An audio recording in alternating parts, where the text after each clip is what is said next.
Here's our Prepare4 Forcible entry door prop. We designed this door prop to be a more cost-effective forcible entry prop we could get out there to fire departments for them to be able to start getting the reps in. This door was designed to build that muscle memory in your crews on the proper gap set force techniques that we teach in our conventional irons course, and many others teach around North America. We have a left hand and a right hand swinging door. Both can be in play at the same time. They both get installed onto the door simply by dropping them down on the pins attached to the frame. The whole prop is only 4 pieces. You have both doors, the frame, and the base plate. So as mentioned before, the doors just drop onto their pins. And then we have our frame here that gets put to the base plate with 4 1/2-inch bolts. So those 4 1/2-inch bolts sit down low on the base plate, and you'll find that on the one side of the frame and one side of the base plate there is a unique marking. So on this door it happens to be an X. So we want to make sure the X on the frame is on the same side as the X on the base plate. That's going to make sure that all 4 of our bolt holes line up to the correct location. If you have trouble putting it together and those bolt holes aren't really lining up, just make sure that you have the markings on the same side. The whole thing's designed to sit into the back of a F-150 3/4 ton 6-foot box or anything larger than that.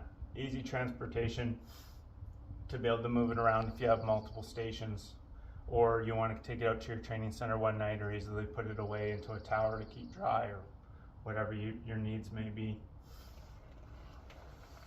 We recommend the use of only single-piece forged bars on the door. When you use those 3-piece bars, the forks are just really thick, and it puts extra wear and tear onto the door and the prop in itself. You can load up both doors simultaneously if you want, so that crews can work through outward and inward all in one go. Our recommendation when we load up the door is 3 pieces of wood. We place 2 pieces on edge in the top box, and we wedge that in place.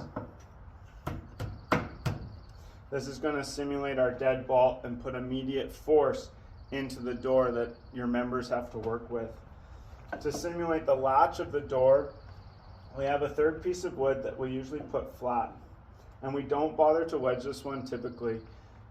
Why we prefer to do it this way ourselves when we're teaching with these doors and getting those sets of our gap set force in is by having the initial difficulty in the break, and then this loose piece that's going to not see any force for a bit till that deadbolt is defeated, is it's going to make your crews more likely to have to reposition the tools a lot more and control and manage their tools and get really comfortable using the irons.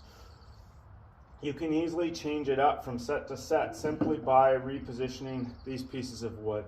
If I was to put this wood down on edge just like up here, we're going to see that resistance sooner in the force, but they might have limited moves they have to do now to get that force done. I could wedge this also and put it all right at the beginning, which could simulate those easier doors that we can get on the initial just gap, not having to set the forks and continue through the work. The wood itself is going to cause all kinds of variations. This is just simple 1x2 SPF you get at the store, cut to 1 foot lengths.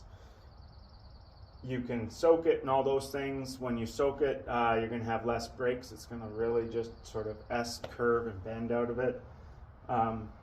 There's kind of a nice medium to be found there. You still want the wood to snap, but as said before, you can really play with creating those different forces and different moves of the tool and really get your crews thinking and that muscle memory built simply with just simple modifications with the 3 pieces of wood within here. Even if we go to move these 2 on flat and wedge it, it's going to have more elasticity and be a different bend. Not as much initial force required, but it's going to start bending more rather than giving a crisp snap. So that's the doors all in all. When it comes to you, it'll be in those 4 pieces.